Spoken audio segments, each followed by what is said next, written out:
Picture this. It's September 2012.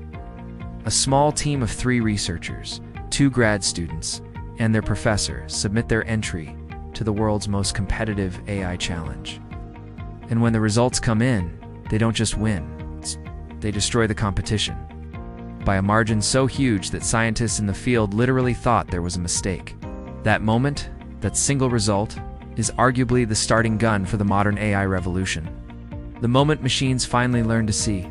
This is the story of ImageNet, AlexNet, and the breakthrough that changed everything. Here's a question that sounds simple.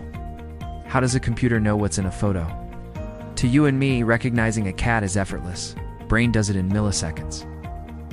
But for a computer in the early 2000s, it was a nightmare. The problem is that images are just grids of numbers, millions of pixel values. A cat photo and a dog photo look almost identical at the raw data level. Lighting changes everything. A cat lying down versus a cat sitting up could fool even the best algorithms. For decades, the standard approach was what we call handcrafted features. Computer vision researchers would sit down and manually write rules, look for pointy ears, check for whiskers, find this specific edge pattern. It was painstaking work, and it hit a ceiling fast. By the late 2000s, image recognition error rates were stuck.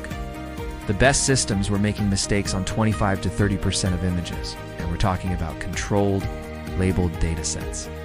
Real-world performance was much worse. Something had to change.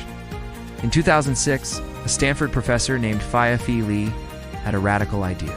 The reason AI couldn't see, she argued, wasn't just about better algorithms. It was about data. The AI systems of the time were trained on tiny toy datasets, a few thousand images. The real world has billions of objects and billions of situations. So she set out to build the biggest labeled image dataset the world had ever seen. Her team, working with help from Amazon Mechanical Turk, spent years collecting, downloading, and hand-labeling over 14 million images across 22,000 categories. Cats, fire trucks, typewriters, sushi, toucans, you name it. In 2010, Li launched the ImageNet Large-Scale Visual Recognition Challenge, the ILSVRC, a yearly competition where teams would pit their image recognition systems against 1.2 million images and 1,000 categories. It became the Olympics of computer vision. The first 2 years, the winners chipped away slowly. The best systems got error rates down to around 25%. Good, but not good enough. The reigning champions were using those same handcrafted feature approaches, just better tuned, more elaborate. Then came 2012.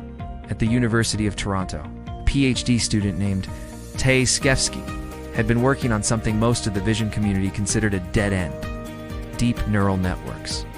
Neural networks weren't new. The idea had been around since the 1950s, loosely inspired by the brain, with layers of artificial neurons passing signals to each other. But they were notorious for being impossible to train. Had too many layers, and the math just broke down. Krizhevsky, working under legendary AI researcher Geoffrey Hinton, had a different bet. 2 things had changed that made deep networks feasible. First, GPUs. Graphics cards, originally designed for video games, turned out to be extraordinary at the kind of parallel math that neural networks needed.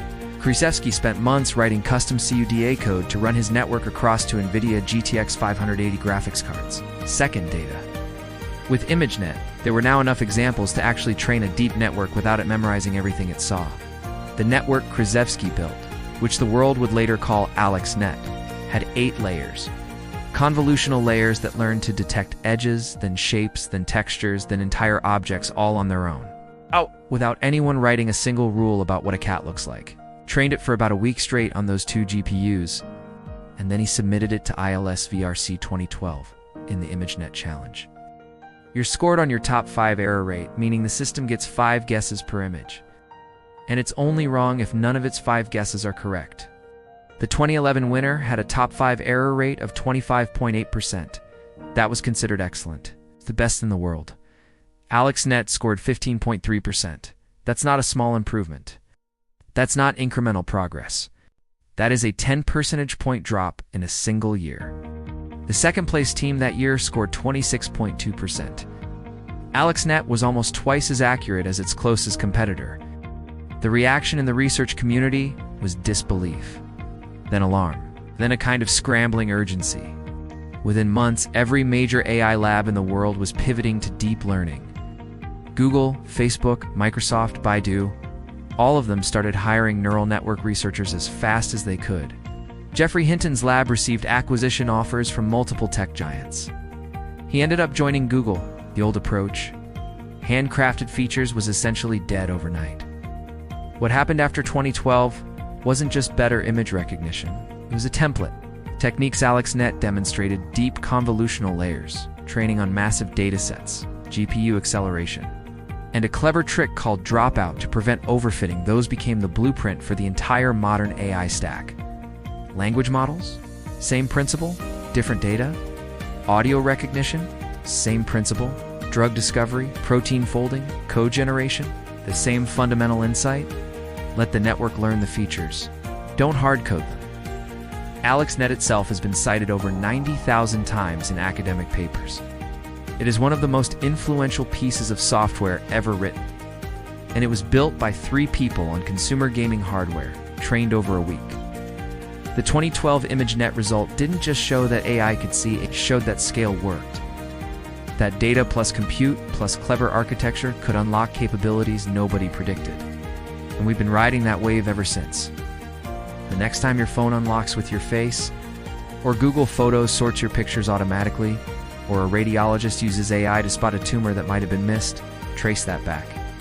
Trace it back to a dataset built by thousands of workers clicking through images, to a grad student writing CUDA kernels late at night, to a professor who believed the bottleneck wasn't cleverness, it was data. The ImageNet moment is a reminder that revolutions don't always look like revolutions from the inside. They look like a leaderboard result, number going from 25 to 15, and then quietly, everything changes. If you enjoyed this video, subscribe for more stories about the moments that shaped the modern world of technology. And drop in the comments, what do you think the next ImageNet moment will be?